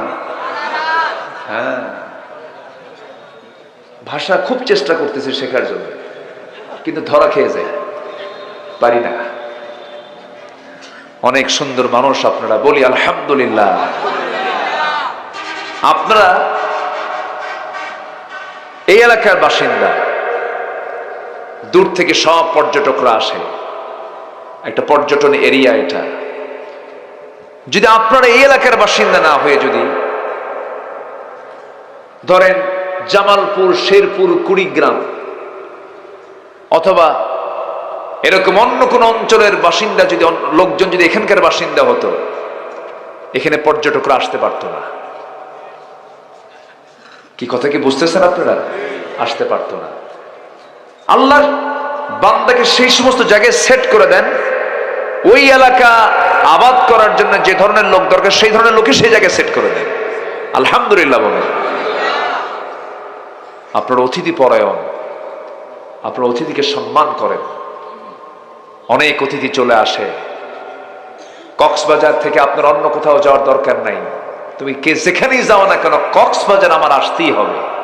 কারণ 155 কিলোমিটার লম্বা দীর্ঘ সমুদ্র সৈকত এই কক্সবাজারে। আলহামদুলিল্লাহ বলেন। কত বড় সম্পদ নিয়ে আপনারা এখানে আছেন, আপনারা গর্বিত, বলি আলহামদুলিল্লাহ। জোরে বলি আলহামদুলিল্লাহ। কিন্তু বেহায়াপনা একটু বন্ধ করা দরকার, ঠিক কিনা বলেন? এখন সংস্কার করতে হবে। যুবকরা, তোমরা তো গণভবন সংস্কার করছো, কি গণভবন সংস্কার করেন? গণ মানে কি? একক না সবাই? গণ কাকে বলে? একজন না সবজন? তাহলে ওখানে একজন থাকবে কেন? 5 অগাস্টে বললো যে না, আমরা আর একজনকে থাকতে দেব না, আমরা গণ। কি কথা বলছেন নাই? আমরা কি গণ? 45 মিনিটস টাইম দিয়ে বললো একজন সে শুরুক, তাড়াতাড়ি সরায় দাও। আমার সন্তানরা সেখানে গিয়ে দুপুরবেলা লাঞ্চ করেছে, মুরগির রান খাইছে। জানেন আপনারা? জানেন না? জানেন না? তাহলে আমার সন্তানরা যদি এতটুকু করতে পারে, তাহলে এই সি বিচ, এই পর্যটন এলাকা, এই কক্সবাজারের যে চিত্র আমরা দেখি, যে বেহায়াপনা গুলো দেখি, অবৈধ সমস্ত অসামাজিক কার্যকলাপ গুলো বন্ধ করার দরকার আছে না নাই? এর জন্য এই এলাকার যারা যুব সমাজ তোমরা আছো, একটি সুন্দর পরিবেশ গড়ে তোলো, হাতে পদক্ষেপ নিয়ে নাও, প্ল্যান করো, পরিকল্পনা করো। তোমার গ্রামকে তুমি সাজাও। তোমার গ্রামের কোন ঘর থেকে বেপর্দায় উলঙ্গ হয়ে, অর্ধলগ্ন হয়ে, বোরকা ছাড়া কোন মহিলা বের হয়, সেই বাড়িতে গিয়ে বলো এই গ্রামের বাসিন্দা হতে হলে বোরকা ছাড়া বাইরে বের হওয়া যাবে না। অসম্ভব না সম্ভব? তা'মুরুনা বিল মা'রুফ ওয়া তানহাউনা আনিল মুনকার ওয়ালতাকুম মিনকুম উম্মাতুন ইয়াদউনা ইলাল খায়র ওয়া ইয়া'মুরুনা বিল মা'রুফ ওয়া ইয়ানহাউনা আনিল মুনকার। এবং বাপ তার সন্তানকে নসিহত দিচ্ছেন লোকমান, উলাইকা হুমুল কাফিরুন ফাউলাইকা হুমুল ফাসিকুন ফাউলাইকা হুমুয যালিমুন। আমার দেওয়া বিধান অনুযায়ী চোর চুরি করলে হাত কাটো, জিনাকার জিনা করলে পরে পাথর মারো, রজম মেরে শেষ করে দাও। এরপরে ডাকাতি করলে পরে তার হাত কাটো, পা কেটে দাও। খুন করলে পরে তার উপরে কিসাস জারি করে দাও। আমার দেওয়া বিধান, এই বিধানগুলোকে যারা মানবে না, এই বিধান অনুযায়ী যারা বিচার কার্য ফয়সালা না করে দুনিয়ার কোনো বিচার দিয়ে বিচার কার্য ফয়সালা করবে তারা হলো কাফের। কার ফতোয়া? তারা হলো জালিম। তারা কি? জালিম। কোরআন দিয়ে বিচার না করলে সেই বিচারকের নাম কি বিচারক থাকে না, জালেম হয়। কার ফতোয়া? আল্লাহর ফতোয়া। আমার বন্ধুগণ, শিরকের কাজে যাওয়া যাবে না। শিরকের গুনাহ সবচেয়ে বড় মারাত্মক গুনাহ। আবার কিছু কিছু চিন্তাগত শিরকও আছে। দেখবেন সকালবেলা অনেক দোকানদার বাকি দেয় না, বাকি দেয় না। ভাই সকালে বাকিটা কি দেওয়া যাবে না? সকালে বাকি গেলে সারাদিন বাকি যাবে। দেখেন কি ফতুয়া মানলো। সকালে বাকি দেওয়া যাবে না, শনিবারে বাঁশ কাটা যাবে না, মঙ্গলবারে বিয়ে হওয়া যাবে না, বৃষ্টির দিনে বিয়ে তো হয় যাবে না। বৃষ্টির দিনে যদি কারো বিয়ে হয়, মৃত্যু মরা পর্যন্ত তার চোখের পানি ফুরাবে না। দেখেন কি ফতুয়া মারছে। মানে বৃষ্টিটা ওর কাছে কিয়ামত, অথচ বৃষ্টি কি গজব না রহমত? সবচেয়ে বড় রহমত হচ্ছে বৃষ্টি। বৃষ্টি রহমত। মেয়ে সন্তান রহমত। বলি আলহামদুলিল্লাহ। মেয়ে যদি কারো ঘরে জন্ম নেয় ভাবতে হবে এটা কি আসলো? রহমত আসলো, নিয়ামত আসলো এটা। কিন্তু আমার দেশে মেয়ে হলে পরে কি কি মনে করে? রহমত মনে করে। কি মনে করে? লানত। কাম সারছে, কয় লানত। আমার দেশে মেয়ে সন্তান যদি পর যদি 3টা বাচ্চা যদি মেয়ে হয় তাহলে তো কাম সারা। বিশেষ করে যে 3 সন্তানের মা, ওর গালি শুনতে শুনতে কাম সারা। স্বামী কয় তোর পেট কি ভালো? তোর পেট তো পচা। বারবার মেয়ে সন্তান হয়। আর আমার নবীজির ঘরটা ছিল নিয়ামত দিয়ে ভরা, রহমত দিয়ে ভরা। 4টা মেয়ে ওনার। কেউ তো আলহামদুলিল্লাহ কইলেন না। আমার নবীর ঘরে কয়টা মেয়ে? 4টা মেয়ে। আপনাদের দোয়ায় আল্লাহ পাক আমাকেও 4টা মেয়ে দিয়েছেন। খুব আস্তে বললেন যে আপনার আলহামদুলিল্লাহ। বিয়ে কি আপনি দিবেন? তো টেনশন করেন কেন? এটা জোরে বলেন না ভাই আলহামদুলিল্লাহ।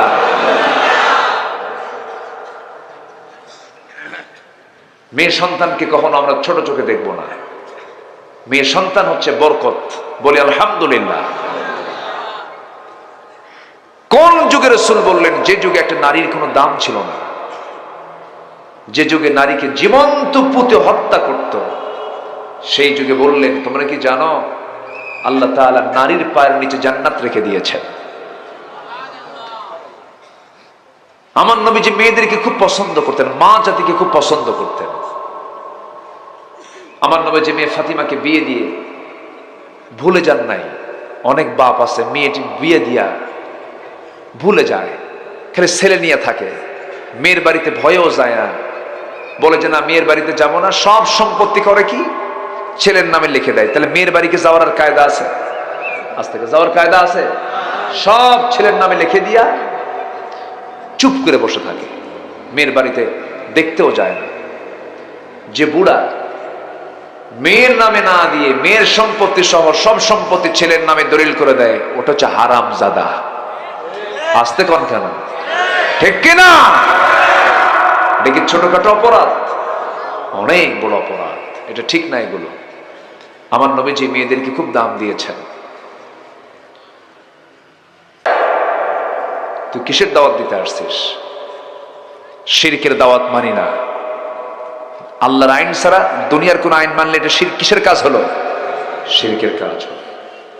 তাহলে 17টা অপছন্দনীয় কাজের মধ্যে কেবল শেষ হলো একটা, শিরিক। কেন রু ওয়াজ কি শেষ না শুরু? শুরু। কি করবো বলেন? শেষ করে দিই? হ্যাঁ, চালাবো? বাড়ি যাবেন না? কেউ যাবেন না বাড়ি? কতক্ষণ থাকবেন? থাকেন, আমি যাই। বলি আলহামদুলিল্লাহ। নাম্বার 2, মুনাফিকি করা। 2 নাম্বার কি? এগুলো কি আল্লাহর পছন্দের কাজ না অপছন্দের কাজ? মুনাফিকি করা। মুনাফিক তো কক্সবাজারে নাই মনে হয়। আছে মুনাফিক কক্সবাজারে আছে? যে মিথ্যা কথা বলে সে কি? বলেন? তাহলে কি নিজের নিজের মধ্যে কি মনে হয় কিছু? মিথ্যা কথা কই আমরা? দেখেন অনেক কিছু, সব তো ফেরেশতা হয়ে গেছে। মিথ্যা কথা আসে না? আসে কিনা বলেন? আমাদের জাতিগত একটা প্রবলেম আছে। এই জাতি না হাসতে হাসতে মিশা কথা। ফোনের মধ্যে যদি বলা হয় ভাই আপনি কোথায়, আমি তো জাহান্নামের চৌরাস্তায়। কিসের চৌরাস্তা? জাহান্নামের। এই পৃথিবীতে একজন মানুষ যিনি কৌতুক করেও একটা মিথ্যা কথা বলেন নাই, তিনি হচ্ছেন মুহাম্মদ সাল্লাল্লাহু আলাইহি ওয়াসাল্লাম। রাজনীতি করেছেন, যুদ্ধ করেছেন, দেশ চালিয়েছেন, বিচার করেছেন, নামাজ পড়িয়েছেন, সমাজ চালিয়েছেন, নিজের বউ বাচ্চা চালিয়েছেন, সন্তান পরিচালনা করেছেন, সব কিছুই তিনি করেছেন, কিন্তু মিথ্যার আশ্রয় দিয়ে নয়, সত্য পন্থ অবলম্বনের মধ্য দিয়া। পলিটিক্স মানে কি জানেন? পলিটিক্স এটাকে গবেষণায় এটার ব্যাখ্যা হলো বিপরীত দলকে পরাজিত করার জন্য সকল পন্থা অবলম্বন করা। মানে কি? মিথ্যা সত্যের কোনো বাছবিচার নাই, এর নাম হচ্ছে পলিটিক্স। কিন্তু আমার নবী যে এই প্রচলিত সন্ত্রাস নির্ভর আদর্শ বিবর্জিত এই রাজনীতি রাসূল করেননি। রাসূল রাজনীতি করেছেন কিসের রাজনীতি? বলেন বলেন বলেন বলেন, কি দিয়া রাজনীতি? আমরা রাজনীতি করব কি দিয়া? আসতে বলবেন না, কি দিয়া? কোরআনে রাজনীতি আছে না নাই? কোরআনে আইন আছে না নাই? কোরআনে সমস্ত বিচার প্রক্রিয়া আছে না নাই? ফৌজদারি দণ্ডবিধি আছে না নাই? আচ্ছা, সবই আছে এর মধ্যে। কিন্তু কোরআনটাকে আমরা সুন্দর, দেখেন কি সুন্দর কাপড় দিয়ে মোড়ায় রেখেছি, ফুল দিয়ে সাজা রাখছি। কোরআনকে শুধু আমরা সাজিয়ে রেখেছি তাকে তাকে। কোরআনকে রেখে দিয়েছি হাফেজের মাথায় মাথায়, রেখে দিয়েছে কোরআনের কাগজের পাতায় পাতায়। কিন্তু হাফেজের মাথায় মাথায় শুধু রাখলে হবে না, কাগজের পাতায় পাতায় শুধু রাখলে হবে না। কোরআনকে আমরা রাখতে চাই সমাজের পাতায় পাতায়। রাজি আছেন কারা কারা? হাত উঁচু করে দেখান মুসলমান।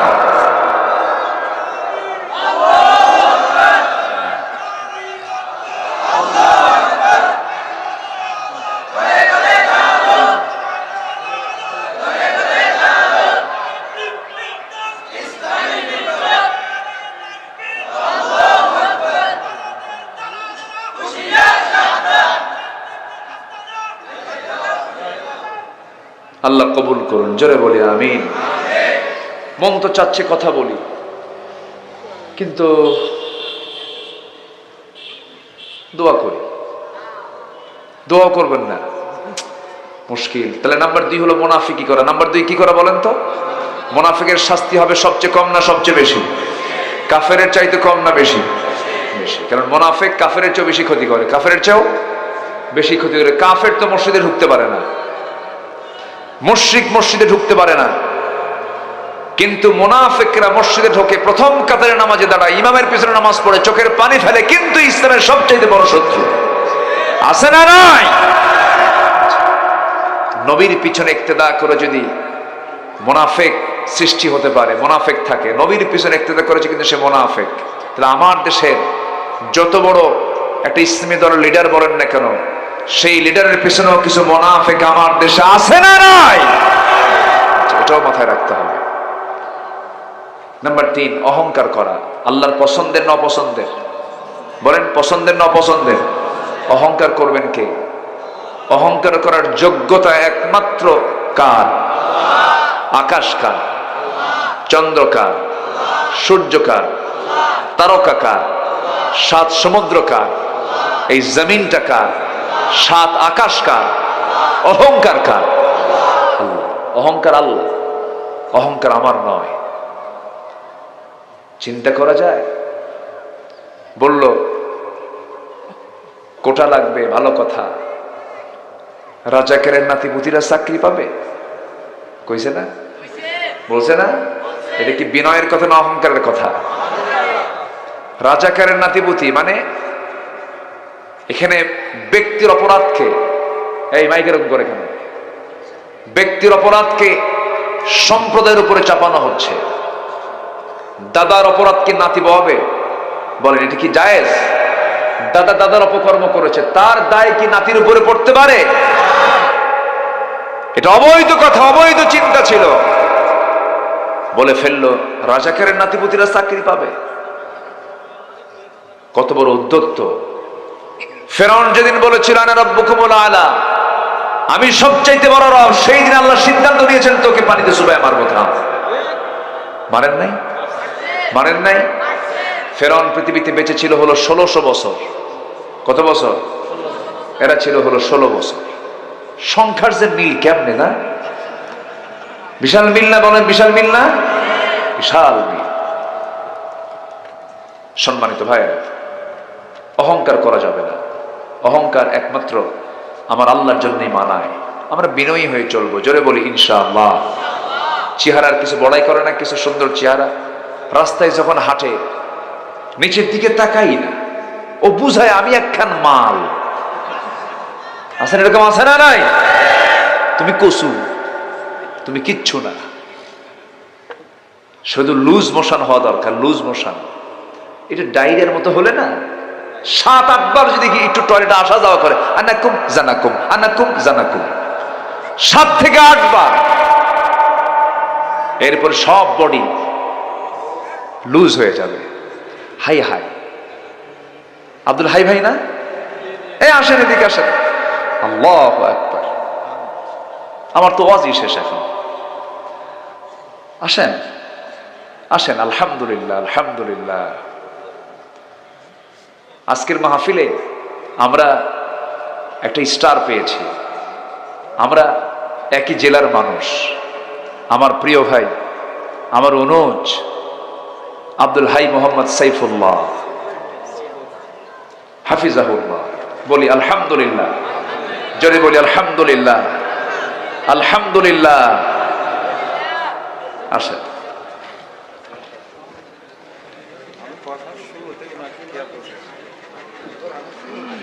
কখন আসছেন?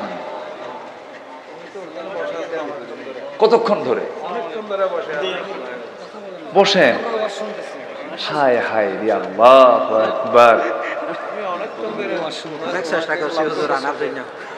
আপনাকে অনেকক্ষণ ধরে লক্ষ্য করতেছি রে। আলহামদুলিল্লাহ। আমি কি ভাঙ্গাচুরা কথা বলতেছি আল্লাহই জানে। জি, তাহলে আমরা আল্লাহর অপছন্দনীয় কাজগুলো কি নিজের জীবনে বাস্তবায়ন করব না ছেড়ে দেব? বলেন। অপছন্দনীয় কাজগুলো কি রাখবো না ছেড়ে দেব? ছেড়ে দেব। অহংকার আমার জন্য বেমানা, অহংকার করা যাবে না। আল্লাহ রাব্বুল আলামিন বলেন, লা তামশি ফিল আরদি মারহান ইন্নাকা লান তাখরিকাল আরদা ওয়া লা তাবলুগাল জিবালা তুলা। অহংকার করো না। অহংকার একমাত্র করার যোগ্যতা কে রাখেন? আল্লাহ রাখেন। নাম্বার 4 হলো কুফরি করা। কুফরি করা যাবে না। যেরকম আমি আল্লাহর এই আইনকে মানলাম, এই আইনকে মানলাম না। আফাতুমিনুনা বিবাদিল কিতাব ওয়া তাকফুরুনা বিবাদ। কিছু অংশ মানলাম, কিছু অংশ মানলাম না। এই কুফরি আল্লাহ পাকের খুব অপছন্দনীয় কাজ। আ'আদ্দা লিল কাফিরিনা আযাবান আলীমা। আল্লাহ রাসূলকে কষ্ট দেওয়া, আল্লাহ রাসূলকে যারা কষ্ট দেবে, এটা আল্লাহর কাছে পছন্দ না অপছন্দ? অনেক লম্বা লম্বা কথা ছিল। অভাবের ভয়ে সন্তানকে হত্যা করা, এরকম আছে না? সন্তান কি খাওয়াবো, কি পড়াবো, কি করব, এটা নিয়ে বিভিন্ন চিন্তা করে সন্তান পেটে চলে আসছে, এটা ডায়াগনস্টিক সেন্টারে নিয়ে গিয়ে কি করে? অ্যাবর্শন করে, নষ্ট করে ফেলে। আল্লাহ তাআলা বলছেন এই কাজ বড় অপরাধ, আমার পছন্দের নয়। আল্লাহ রাব্বুল আলামিন বলেন, ওয়ালা তাকতুলু আওলাদাকুম খাশিয়াতা ইমলাক নাহনু নারযুকুহুম ওয়া ইয়্যাকুম ইন্না কাতলাহুম কানা খিতাআন كبيرا জোরে বলুন আল্লাহু আকবার। সন্তান নিয়ামত। আমার 4 মেয়ে, ভাইয়ের 3 মেয়ে। ভাই জানেন কিন্তু 3 মেয়ে, কিন্তু মাঝখান দিয়ে আমার একটা ছেলে আছে। আল্লাহ ভাইয়ের একটা ছেলে দান করুন, জোরে বলি আমিন, আরো জোরে আমিন। জি। নাম্বার 7 হলো পিতামাতার সাথে খারাপ আচরণ করা। এরকম সন্তান তো মানে কক্সবাজারে খুঁজে পাওয়া খুবই মুশকিল। আছে এরকম সন্তান? আছে, আছে। হ্যাঁ, ও 5-6 গ্যাপ গেল না? বলেছি, ও আমি বলেছি, হয়তো নাম্বারটা বলি নাই মনে হয়, কিন্তু আমি নোটকে ফেল করিনি মনে হয়। আচ্ছা, তাহলে আবার বলি। নাম্বার 1 শিরিক করা। নাম্বার 1 কি? শিরিক করা। নাম্বার 2 হচ্ছে মুনাফিকি করা। কি করা? মুনাফিকি করা। নাম্বার 4 হলো অহংকার করা। আচ্ছা, নাম্বার 3 হচ্ছে অহংকার করা। নাম্বার 4 হলো কুফুরি করা। নাম্বার 5 হলো আল্লাহ রাসূলকে কষ্ট দেওয়া। হলো 5টা হয়েছে? আচ্ছা, মনে থাকবে তো? আচ্ছা, নাম্বার 6 হলো অভাবের ভয়ে সন্তানকে হত্যা করা। সব কি এগুলো আল্লাহর পছন্দের না অপছন্দের? অপছন্দের।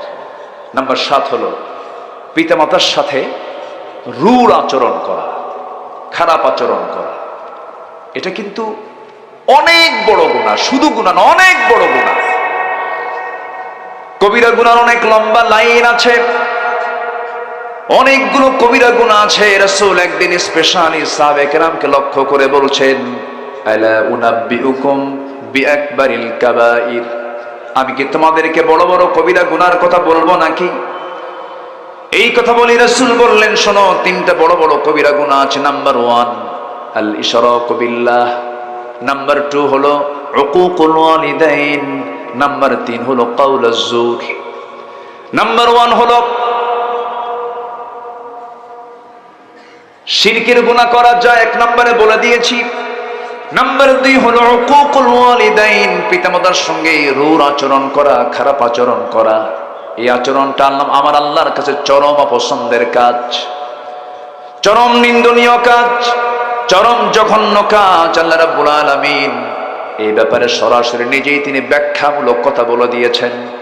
সবার কম বেশি জানা আছে, আয়াতটা খুব কমন আয়াত, ঘরের আয়াত, পকেটের আয়াত। আমার সঙ্গে আওয়াজ দিয়ে দিয়ে সবাই বলুন, ওয়াকাদা রাব্বুকা আল্লা তা'বুদু ইল্লা ইয়্যাহু ওয়া বিল ওয়ালিদাইনি ইহসানা ইম্মা ইয়াবলুগান্না ইনদাকাল কিবারা আহাদুহুমা আও কিলাহুমা ফালা তাকুল লাহুমা উফ ولا تنهرهما وقل لهما قولا كريما জোরে বলুন আল্লাহু আকবার।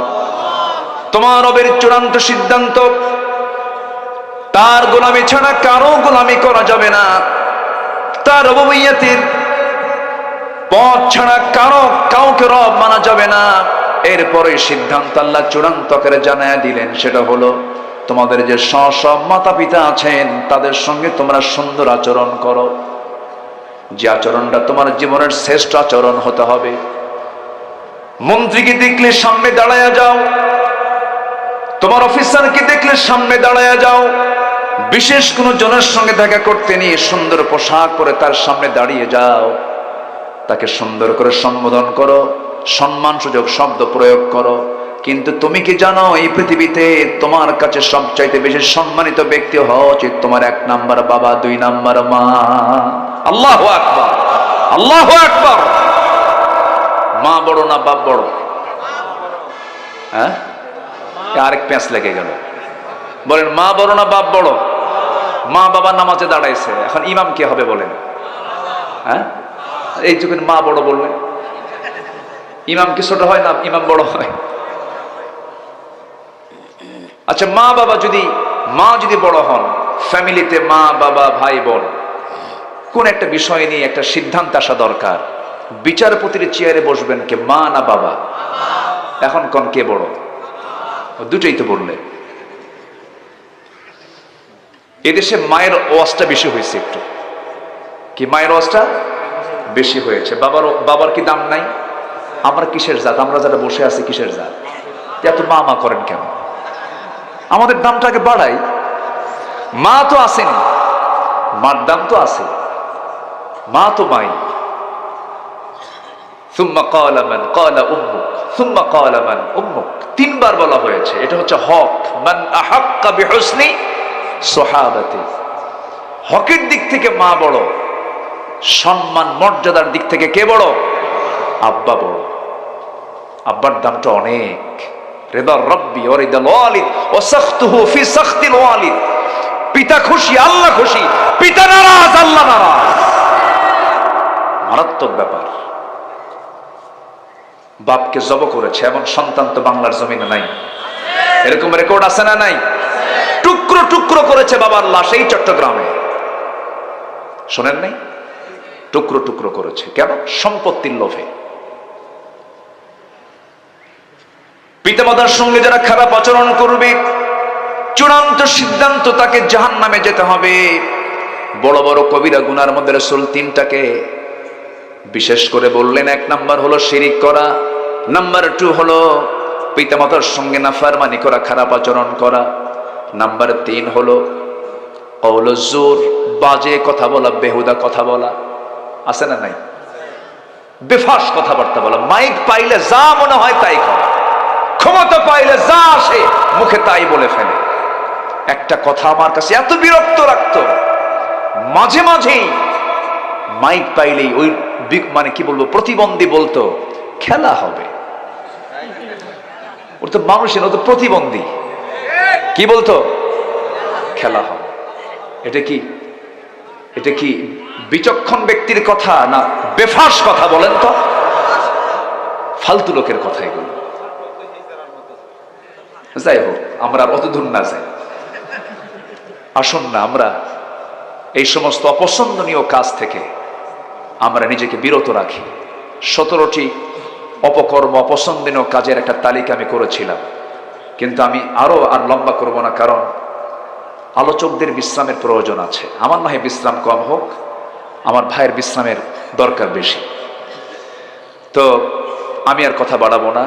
যতটুকুন হয়েছে আমরা বলে ফেলি আলহামদুলিল্লাহ। জোরে বলি আলহামদুলিল্লাহ। আজকের আরেকটা প্রোগ্রামে আমরা একসঙ্গেই ছিলাম, সেখানেও ভাইয়ের আলোচনা ছিল, আমারও ভাঙ্গাচোরা কিছু কথা ছিল। আমি খুবই আনন্দ পেয়েছি যে আমরা, ভাই আপনি যাচ্ছিলেন কোথায়? মাহফিল শেষ করে কক্সবাজার যাচ্ছি, আপনার মাইকের ওয়াজ শুনে চলে আসছি। হাই হাই আল্লাহু আকবার। তো আমরা এখন দোয়ার দিকে যাব। যতটুকুন হয়েছে আমরা ফজর নামাজ পড়বো তো ইনশাআল্লাহ। ফজরের দিকে খেয়াল করে আমরা, আসলে 12টার পর কথা বলা ঠিক না, এখন উঠতে দেরি হয়ে গেছে, তো এই জন্য একটু বাড়ায়া দিলাম। এই মাহফিল কমিটিকে ধন্যবাদ, তারা সুন্দর আয়োজন করেছেন। আল্লাহ তুমি এই মাহফিলকে কবুল করো। আমার স্মৃতি বিজড়িত এই জায়গা, আজ থেকে 20 বছর আগে শুধু ওপারে এসেছিলাম 2003 সালে। আল্লাহ পাক আমাকে আবারও এখানে নিয়ে এসেছেন, আল্লাহর শুকরিয়া আদায় করছি। এবং এই মাহফিল কমিটির সঙ্গে যারা জড়িত তাদের সবার জন্য দোয়া করে, আল্লাহ তুমি সবার সকলের নেক মাকসুদকে তুমি আল্লাহ কবুল করে নাও। যারা এই মাহফিলে অর্থ দিয়েছেন, শ্রম দিয়েছেন, অনেক প্রবাসী বিদেশ থেকে টাকা পাঠিয়েছেন, সবার অংশগ্রহণকে তুমি আল্লাহ কবুল আর মঞ্জুর করে নাও। জি, আমরা এখানে অনেকে দোয়া চেয়েছেন, তাদের একটা